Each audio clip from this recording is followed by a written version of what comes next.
नमस्कार, प्रदेश के चर्चित डिबेट शो आज की फाइट में आप सभी का स्वागत है। आज बात नारी शक्ति वंदन अधिनियम की और मैं हूं आपके साथ हेमंत कुमार। संसद का विशेष सत्र 16 अप्रैल से शुरू हो रहा है और इस दौरान महिला आरक्षण और परिसीमन से जुड़े बड़े बिल पेश होंगे। इसे लेकर के देश भर में चर्चा का माहौल है। 131वें संविधान संशोधन के तहत केंद्र सरकार लोकसभा की मौजूदा 543 सीटों को बढ़ाकर के अधिकतम 850 तक करने का प्रस्ताव ला रखी है। इसमें 815 सीटें राज्यों के लिए और 35 सीटें केंद्र शासित प्रदेशों के लिए होंगी। केंद्र सरकार के इस बिल पर कांग्रेस समेत कई विपक्षी दलों ने आपत्ति जताई है। आज इसी को लेकर के चर्चा करेंगे कि आखिरकार आधी आबादी को अधिकार दिए जाने को लेकर के विपक्ष क्यों नाराज है। रिपोर्ट।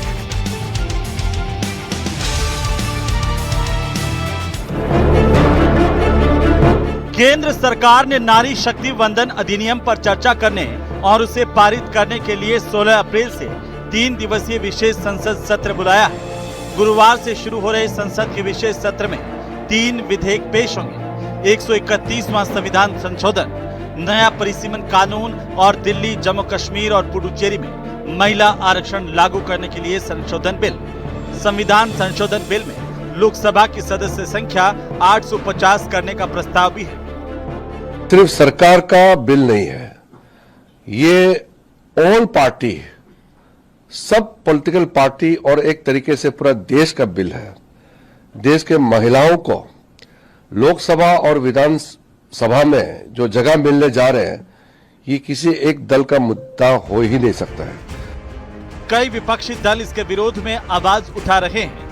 सत्र शुरू होने से ठीक एक दिन पहले बुधवार को इंडिया गठबंधन की इसी मुद्दे पर बैठक हुई। इस मीटिंग में कांग्रेस अध्यक्ष मल्लिकार्जुन खड़गे और नेता प्रतिपक्ष राहुल गांधी भी मौजूद थे। विपक्षी दलों ने बुधवार को कहा कि वे महिला आरक्षण के पक्ष में हैं, लेकिन परिसीमन विधेयक का एकजुट होकर विरोध करेंगे।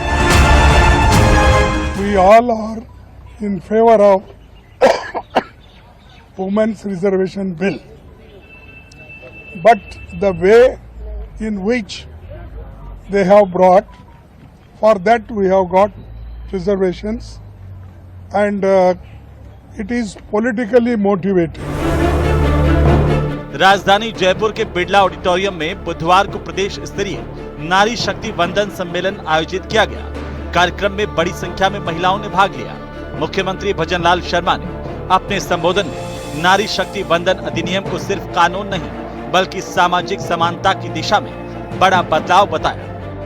और नारी शक्ति वंदन अधिनियम के लिए जो हमारे ये प्रस्ताव 16, 17, 18 में प्रधानमंत्री जी ला रहे हैं, वो बहुत ही अच्छा है। महिला आरक्षण बिल से आधी आबादी को ज्यादा अधिकार मिलेंगे, साथ ही देश की सियासत भी बदलेगी। लेकिन जिस तरीके से विपक्ष ने विरोध जताया है, उससे शंका उठ रही है, क्या ये बिल आसानी से पास हो जाएगा। आज 8 की फाइट में प्रदेश की सबसे बड़ी चर्चा इसी मुद्दे पर। तो आखिरकार आधी आबादी को अधिकार को लेकर के सियासी तकरार देश में क्यों मची है, इस पर हम विस्तार से बात करेंगे। लेकिन उससे पहले आज के जो सबसे महत्वपूर्ण सवाल है उन पर एक नजर डालते हैं। और सबसे पहला सवाल इस बात को लेकर के कि आधी आबादी को अधिकार और नया अध्याय तैयार, जिस तरीके से मोदी सरकार ने महिलाओं को उनके अधिकार देने को लेकर के कृत संकल्प होकर कदम बढ़ाया है, उसे एक बड़ा अध्याय माना जा रहा है। सवाल नंबर 2 कि परिसीमन की ढाल क्या महिला आरक्षण पर वार हो रहा है। परिसीमन को लेकर के भी अब तकरार शुरू हो गई है। विपक्षी दलों की तरफ से इसे लेकर के परिसीमन का विरोध किया गया और कहा कि हम महिला अधिकारों के पक्ष में हैं। इस पर भी बात करेंगे। सवाल नंबर 3 कि महिला आरक्षण पर रण, क्या विपक्ष लगाएगा इस पर ग्रहण, क्योंकि जिस तरीके से लोकसभा और राज्यसभा में 2/3 बहुमत से ये बिल पास होने हैं, ऐसे में अगर विपक्ष की नाराजगी होती है तो क्या ये बिल अटक सकते हैं, इस पर भी बात करेंगे। हमारे साथ खास मेहमान जुड़ चुके हैं। सबसे पहले मैं परिचय करवा दूं हमारे मेहमानों के साथ आप सभी का। हमारे साथ हैं डॉक्टर निमिषा गौड़, भारतीय जनता पार्टी की प्रवक्ता। साथ ही हमारे साथ हैं संगीता बेनीवाल, कांग्रेस पार्टी की प्रवक्ता, और भाग्यश्री सैनी हमारे साथ हैं सामाजिक कार्यकर्ता के तौर पर, और डॉक्टर लिपिका शर्मा हमारे साथ हैं, अधिवक्ता हैं सुप्रीम कोर्ट की। आप सबका स्वागत है, सबका अभिनंदन है। और सबसे पहले निमेशा जी, आप ही के साथ शुरू कर रहा हूं, क्योंकि केंद्र ये कह रहा है कि परिसीमन से हमें ऐतराज है, उस पर हमारा विरोध है, लेकिन महिलाओं को अधिकार देने के मुद्दे पर हम साथ हैं। सबसे बड़ा सवाल ये कि दशकों तक महिलाओं को इन अधिकारों से वंचित किया गया, आधी आबादी के अधिकारों को लेकर के, और अब जब नारी शक्ति वंदन संशोधन विधेयक पेश होने जा रहा था, उससे पहले सियासत क्यों तेज हो गई? देखिए हेमंत जी, नारी शक्ति वंदन अधिनियम एक कानून नहीं, ये हर भारत की नारी शक्ति के स्वप्न को उड़ान भरने वाला एक खुला आसमान है। अब वो नीति निर्माता बनने वाले ही है। और जब 2023 में इसे पास ऑन किया गया था, तो ये उस प्रोसेस, लीगल प्रोसेस का हिस्सा रहा कि इसको इम्प्लीमेंटेशन डिलिमिटेशन कमीशन के द्वारा सीट्स तय की जाएगी और उसके आधार पर इसको लागू किया जाएगा। और विपक्ष ने उस समय बहुत हो हल्ला किया कि इसे जल्दी लागू करिए। तो उस विपक्ष की बात को गंभीरता से लेते हुए सारी कानूनी पेचीदगियां हमारे प्रधानमंत्री जी के नेतृत्व में पूरी लीगल टीम ने की और उसको ये किया गया कि परिसीमन आयोग ला करके इसे लागू किया जाना चाहिए आने वाले समय में शीघ्रतम शीघ्र। और दूसरी बात ये, 1971 के बाद में जितनी भी हमारी संसद की सीट्स थी वो फ्रीज कर दी गई थी कॉन्स्टिट्यूशन अमेंडमेंट के द्वारा 2001 तक के लिए, और 2001 में 2026 तक के लिए संसद की सीट्स को रिजर्व्ड कर दिया गया था, फ्रीज कर दिया गया था, इसको बढ़ाया नहीं जाएगा। अप्रोक्सीमेट 55 ईयर्स के बाद में सीट्स को बढ़ाने का प्रस्ताव रखा है और इस आधार पर आने वाले समय में 33% रिजर्वेशन फीमेल्स का एकदम सुनिश्चित होगा। इसका बढ़ चढ़ के स्वागत करना चाहिए। और विपक्ष जो है आज एक ऐसी हाहाकारी भूमिका निभा रहा है, और ये अभी से नहीं, जब से हम पूरी तरह से विकास की अग्रिम पंक्ति पर आ चुका है भारत, तब से, चाहे डिमोनेटाइजेशन का विरोध हो, जीएसटी का विरोध हो, या आप देखिए आने जब नई संसद बनी उसका भी विरोध करके बैठ गए। तो विरोध के लिए विरोध वाला विपक्ष जो है, इंडी गठबंधन की बैसाखी पर बैठ करके महिला आरक्षण का विरोध करना, ये बड़ा दुखद प्रतीत होता है। ये साबित करता है कि 4 दशक से कांग्रेस जो लीडरशिप दे रही है इसके विरोध की, वो अटकाने लटकाने भटकाने वाली है। लेकिन अब भारत की नारी जाग चुकी है और नारी शक्ति वंदन अधिनियम के संशोधन त्वरित लागू करने वाले जो प्रस्ताव है उसका भर भर के स्वागत करती है। और रही बात परिसीमन आयोग की, तो अब आएगा और स्टेट काउंसिल भी होगा, स्टेट का भी सेपरेट होगा, सभी की मदद ली जाएगी। हमारे मुख्यमंत्री जी ने आज कहा कि राष्ट्र की निर्माण में शिक्षा, स्वास्थ्य, पोषण सभी में नारी की सबसे महत्वपूर्ण भूमिका होती है। तो राजस्थान के हमारे यशस्वी मुख्यमंत्री जी आज सभी नारी शक्ति के साथ संवाद किया और हर क्षेत्र की महिला को आगे बढ़ चढ़ करके हिस्सा लेने के लिए कहा। और एक कांग्रेस है जो त्राहिमाम मचा रही है इंडी गठबंधन की बैसाखी पर बैठ करके। तो अब वो समय है जो 2026 में सेंसस होगा और उस सेंसस 2011 के आधार पर नारी शक्ति वंदन अधिनियम के लागू करने का टेन्योर पीरियड डिसाइड किया जाएगा और डिलिमिटेशन कमीशन आएगा। स्वागत करिए इसका। और रही बात सीट्स के आवंटन की, तो बिना पुरुषों की सीट्स को डिस्टर्ब किए हुए फीमेल रिजर्वेशन यदि मिलता है तो आपत्ति क्यों है विपक्ष को? जी संगीता बेनीवाल जी बोलिए, क्यों कह रही कांग्रेस पार्टी की ये बिल लाना राजनीति से प्रेरित है या फिर परिसीमन की जो शर्त है वो बेमानी है? सोनिया गांधी के लेख में भी कहा गया। हेमंत जी, अभी मेरी साथी निमिषा जी बड़ा अच्छा कविता में और अपनी बात रख रही थी, पर देखो ये सब भाषण कविता अच्छी लगती है, परंतु धरातल पर उसे हमें देखना चाहिए। मुझे पता नहीं था कि आदरणीय हमारे प्रधानमंत्री जी नरेंद्र मोदी जी विपक्ष को इतना सुनते हैं कि 2023 में जब विपक्ष ने कहा, हमारी सीपीपी चेयरपर्सन ने कहा कि फौरन लागू करें, इसलिए वो इनको फटाफट टेक्निकल चीजों को बिताते हुए ये फौरन लागू कर रहे हैं। तो 2024 में ही लागू कर देते। कई सारी महिला बहनें आज हमारी लोकसभा में नजर आती, शायद निमिषा जी आप भी दिखाई देती मुझे संसद में। और जहां तक आपने बात रख दी गब्बर सिंह टैक्स की, जहां तक आपने बात रख दी नोटबंदी की, तो मोदी जी ने कहा था ना कि 50 दिन में अगर मैं बात पूरी नहीं करूंगा तो मैं चौराहे पे आ जाऊंगा। दिखाई नहीं दिए मुझे Modi ji.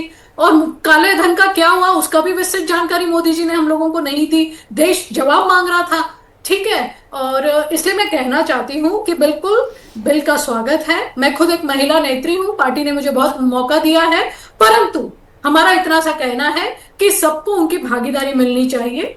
SC, ST, OBC महिला सबको भागीदारी मिलनी चाहिए, उसके बाद ये बिल पेश होना चाहिए। और जो जनगणना 2011 के माध्यम से इसको लागू करने की बात जो चल रही है उसके हम सख्त खिलाफ है। नए सिरे से सेंसस का होना चाहिए ताकि ये पता सके कि कितनी OBC के जनसंख्या है, कितनी SC है, कितनी ST है, ताकि हमारी इन सभी महिला बहनों को न्याय मिल सके। जो महिला बहनें अंतिम पंक्ति में बैठी हैं वो उच्च सदन में जाकर बैठ सके। लेकिन आपने पहले तो कहा था ना कि क्यों इंतजार किया जाए, 2011 की जनगणना से इसे लागू क्यों नहीं कर दिया जाए, और इसीलिए अगर वो 2011 से ही लागू कर रहे हैं तब भी इसमें आपत्ति क्यों है कांग्रेस को? देखिए मंजीत, उसका कारण ये था कि जब ये 2023 सितंबर 2023 में जब ये बिल आया, उसी के पास में लोकसभा के चुनाव थे, हमारे विधानसभा के चुनाव थे, तब हमारी ये मंशा थी कि अगर ये लागू ही करना है, अगर ये चुनावी शगुफा है तो इसको तुरंत लागू कर दें ताकि महिला बहनों को इसका फायदा मिल सके, भागीदारी मिल सके विधानसभा में और लोकसभा हमारी बहनें आ सके। लेकिन उस वक्त संगीता जी 30 महीने पहले प्रधानमंत्री नरेंद्र मोदी जी ने मना कर दिया और अब उनका हृदय परिवर्तन हो गया। तो अब आपका हृदय परिवर्तन क्यों हो गया, ये बहुत महत्वपूर्ण सवाल है। निमिषा जी जवाब दीजिए। जी देखिए, कांग्रेस जो है, कांग्रेस अब जन भावना के अनुरूप कार्य नहीं कर रही है, अब विरोध करने के लिए कार्य कर रही है। मेरी बहन कह रही है GST से white economy, transparent economy Bharat की बनी, हम 5वीं बड़ी अर्थव्यवस्था की ओर है और इनसे बर्दाश्त नहीं हो रहा है। और रही बात, आप सेंसस की बात करें, 55 साल पहले की जनगणना के आधार पर आज सीट रिजर्व्ड है, सीटें भी बढ़ेंगी और वुमेन रिजर्व्ड भी होंगी 33%। स्वागत करिए बहन, आप हर विरोध को विरोध के लिए मत रखिए। और रही बात सेंसस की, तो सेंसस देखिए उसके बाद जो उसमें लागू था 2023 के, जो सेंसस होगा उसके आधार पर किया जाएगा। आज नारी शक्ति वंदन अधिनियम भारत की आवश्यकता भी है। पड़ोसी देशों को जाके देखिए, वहां पर परसेंटेज इंप्रूव हो चुका है और हमने दिया ना पंचायती राज स्तर पर, तो आप देखिए लाखों महिलाएं आज प्रतिनिधित्व कर रही हैं। लेकिन अब आवश्यकता है संसद, जहां पे 14% से आगे नहीं बढ़ रहा है। और आप देखिए राज्य विधानसभाओं, वहां पर भी 12-13% ही फीमेल प्रेजेंटेशन है।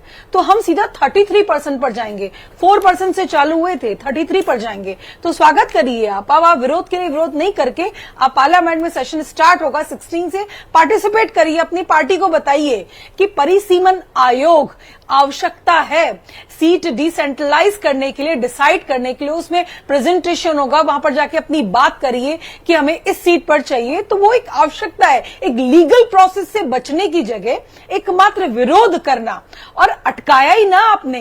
1996 से 2023 का सफर तय किया ही ना। आज तो मंशा स्पष्ट है कि इसको लागू करना है। और भारतीय जनता पार्टी संगठन, हमारे प्रदेश अध्यक्ष जी के नेतृत्व में हम लगातार जन जागरूकता अभियान कर रहे हैं, गांव कस्बों तक जाकर के महिलाओं को बता रहे हैं कि देखिए नारी शक्ति वंदन अधिनियम आ चुका है, हम अब समय है, सही समय है, बाहर निकलिए संगीता जी, उस गुटबाजी से बाहर निकलिए और एकदम सामाजिक समानता और समरसता का जो ये कदम है, राष्ट्र की समृद्धि की ओर नारी शक्ति को ले जाने वाला कदम है। आइए इसका हम सब स्वागत करते हैं और आप भी करिए।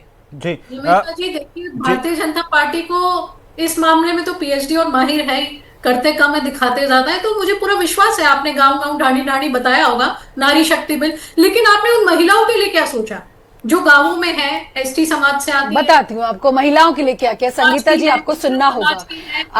2014 से पहले कभी किसी ने चिंता नहीं की कि हमारी बहनों की आंखों के धुएं से उसको मुक्ति दिलाई जाए, स्वच्छ शौचालय जैसे अभियान चलाए जाए और बेटी बचाओ बेटी पढ़ाओ जैसे अभियान के बाद पहली बार भारत के अंदर 1000 पुरुष में 929 महिलाएं हैं। संगीता जी ये किया है हमने, बताइए। आपने तो 6 दशक तक राज किया था, 1000 पुरुषों पर 929 महिलाएं। बेटी बचाओ बेटी पढ़ाओ अभियान से 80% भारत की बेटियां आज माध्यमिक स्तर तक पढ़ चुकी हैं। 68,000 PhD धारक हैं। और आप देखिए देखिए निमिषा जी, चंद्रयान तभी मैं मिशन देख से रही लेकर हूँ। के ठीक है, ग्रामीण जी। अभी आज परिवेश मैं तक स्थिति देख हर पा रही महिला हूँ। अपनी भूमिका देश निभा रही में, है। प्रदेश में मुद्रा आज योजना बेटियों की हो, क्या स्थिति है। मातृशक्ति ठीक है, हो, निमिषा जी, निमिषा आज जी, देखिए निमिषा जी, प्रधानमंत्री जी, आवास के संगीता जी माध्यम बोलिए। से हर महिला को आवास दिया गया है। ठीक है, निमिषा जी। 3.5 करोड़ से ज्यादा गया। आवास आवंटित किए गए, उसमें महिला को प्रमुख बनाया ठीक गया है। है, संगीता जी, जी ठीक ये है। कार्य किया है। आप जी। 6 दशक के राज के 6 कार्य गिना दीजिए जो आपने महिलाओं के लिए किए हो। ठीक है संगीता जी, जल्दी से 10 सेकंड। जी,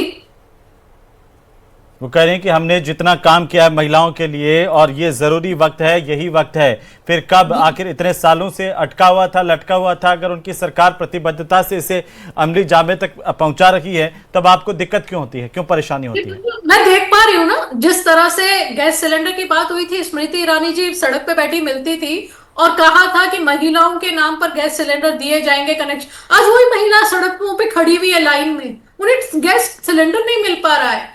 कहाँ ये खड़ी हुई है संगीता जी, क्या बताइए आज तो ना, आज तो कहाँ महिलाओं खड़ी की हुई? बात करेंगे ना आज संगीता जी। राजस्थान आज की तो कम से महिलाओं कम को महिलाओं की, जब गाँव महिलाओं की में बात हो रही है तब तो कम से कम महिलाओं की बात हो जानी खड़ी हुई है। चाहिए। लेकिन डॉक्टर आपकी- लिपिका शर्मा जी, आपकी- आपको जो डॉक्टर चश्मा लिपिका लगा शर्मा है जी, ना, ठीक है, झूठा ठीक है चश्मा, डॉक्टर जी, लिपिका शर्मा उसको जी, उतारिए कैसे आप आप। इसे देख रही हैं? महिलाओं को अगर अधिकार मिल रहे हैं या सरकार चाह रही है कि संशोधन कानून संसद में आए और विपक्ष कह रहा है कि परिसीमन जो है उससे उनको परेशानी है, दक्षिण के राज्य हैं, उन्होंने भी इसे लेकर विपक्षी दलों ने आवाज उठाई है, कैसे देख रहे हैं आप? जी नमस्कार। मैं ये सबसे पहले ये कहना चाहूंगी, महिला आरक्षण अब एक राजनीतिक मुद्दा है ही नहीं, ये एक राजनीतिक उपकार भी नहीं है, ये एक संवैधानिक अधिकार है। तो हमें उस पर्सपेक्टिव से देखना चाहिए विदाउट एनी पॉलिटिक्स। मैं कानूनी सलाहकार के हिसाब से 2 चीजें रखूंगी ब्रॉडली, ये क्या हो सकता है जो ये संसदीय संविधान। एक हमें बात और याद रखनी चाहिए कि हम वर्ल्ड की सबसे बड़ी डेमोक्रेसी होने के साथ सबसे बड़ी पॉपुलेशन है जी, इसलिए अनिवार्य हो जाता है कि 50% महिलाओं की पॉपुलेशन को इमीडिएटली आरक्षण मिले। हम अभी कर क्या सकते हैं, 131वें संशोधन लाके इस 16 से 18 तारीख अप्रैल तक जो संविधान का सत्र संसद का सत्र हो रहा है, उसमें 2 तरीके हैं।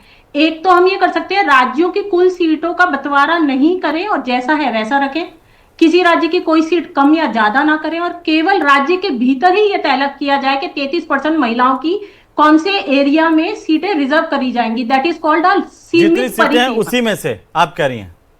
मैं एग्जांपल देती हूँ, जैसे किसी राज्य की 40 लोकसभा सीटें हैं जी। तो उस 40 लोकसभा सीटों को ना कम किया जाए ना ज्यादा किया जाए, उसमें से ये सुनिश्चित किया जाए कि 13 सीटें कौन सी 13 सीटें महिलाओं के लिए सुरक्षित की जाएंगी।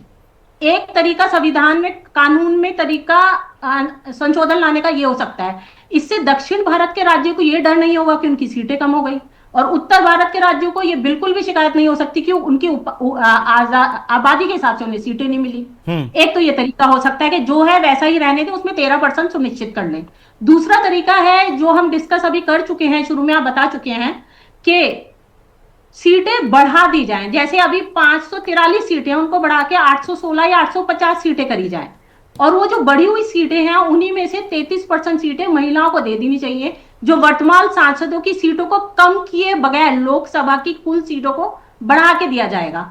तो किसी भी पॉलिटिशियन को ये नहीं लगेगा कि हमारी सीटें कम हो गई टू अकोमोडेट फीमेल कैंडिडेट।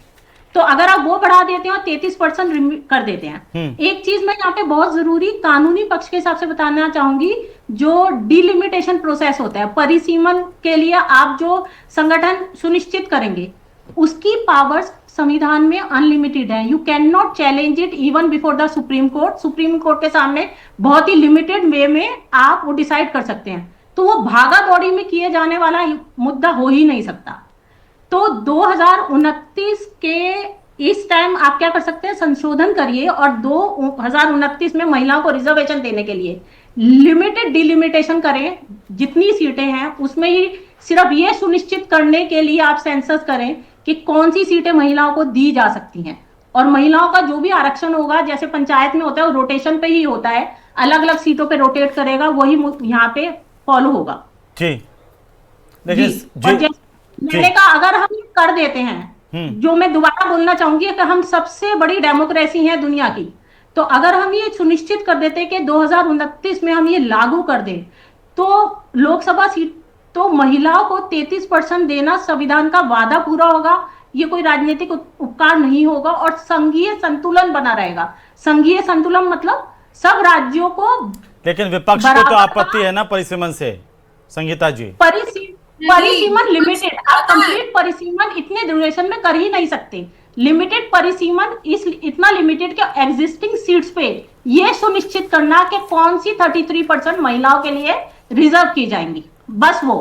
उसके अलावा जो भी मुद्दा होगा वो इलेक्शन के बाद डिटेल्ड संशोधन हो सकता है।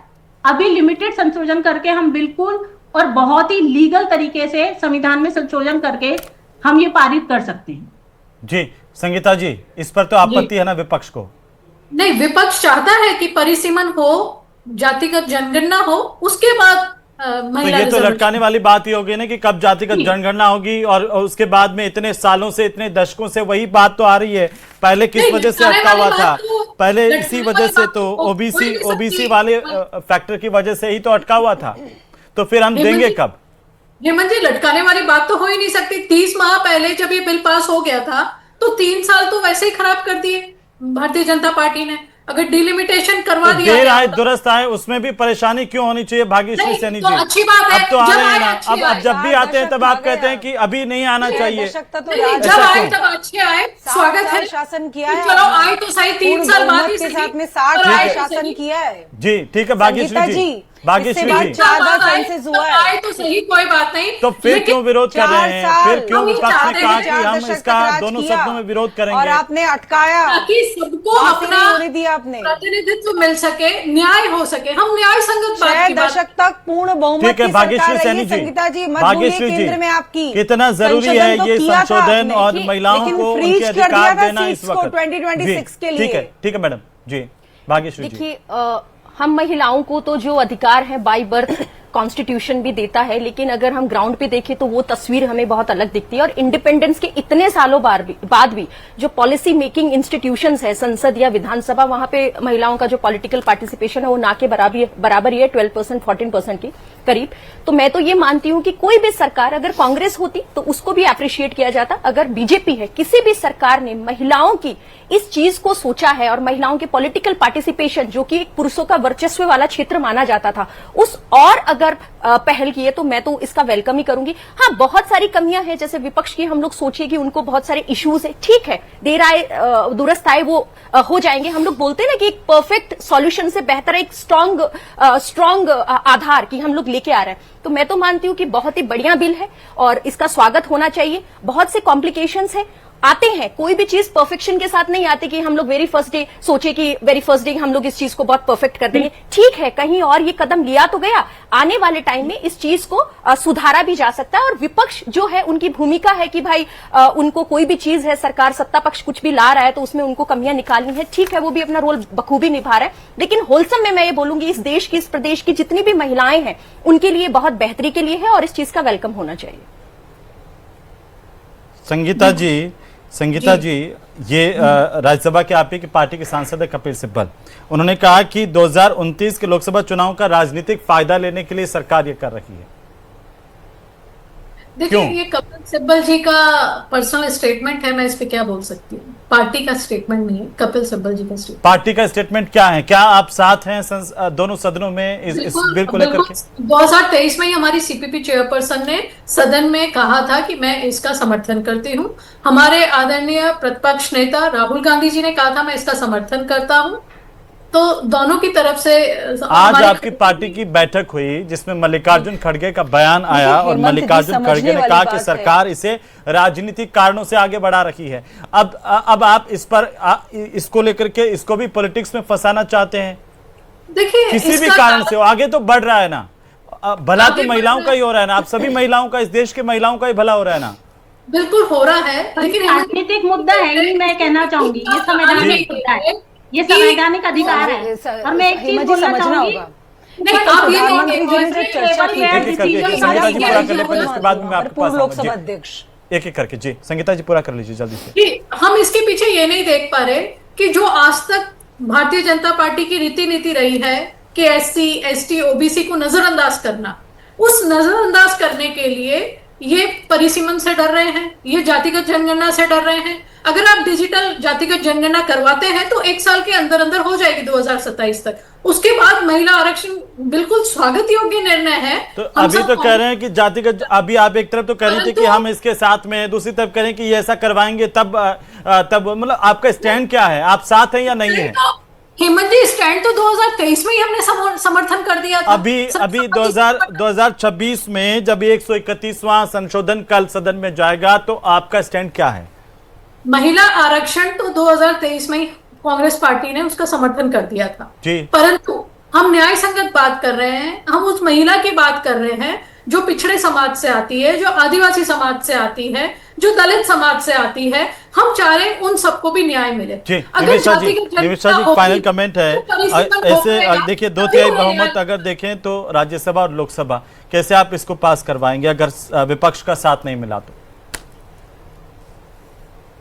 देखिए, प्रधानमंत्री जी ने जब आह्वान किया था तो पूर्व लोकसभा अध्यक्ष मीरा कुमारी जी भी वहां पर थी और बहुत उन्होंने स्वागत भी किया इसका। उन्होंने ये भी कहा हमारे प्रधानमंत्री जी ने संवाद, समर्थन और सहयोग से हम इस बिल को लाना चाहते हैं और पूरी मंशा से लागू करवाने में विपक्ष भी आ गया है। विपक्ष से हम संवाद करना चाहते हैं और समर्थन के साथ में इस बिल को इम्प्लीमेंटेशन की टाइम लाइन में तय करना चाहते हैं। ये तो विपक्ष को तय करना है कि महिला विरोधी जो चेहरा इनका 6 दशक तक राज करने तक रहा है वो ही रहने वाला है, या 2/3 जो हमारी 33% रिजर्वेशन मिलने जा रहा है इसका स्वागत करेंगे और अपनी पार्टी को चलिए बहुत शुक्रिया चर्चा में शामिल होने के लिए। कल ये देखना होगा कि कौन महिलाओं के अधिकारों के पक्ष में खड़ा होता है और कौन महिलाओं के अधिकारों के विपरीत खड़ा होता है। ये भी दूध का दूध और पानी का पानी सब साफ हो जाए।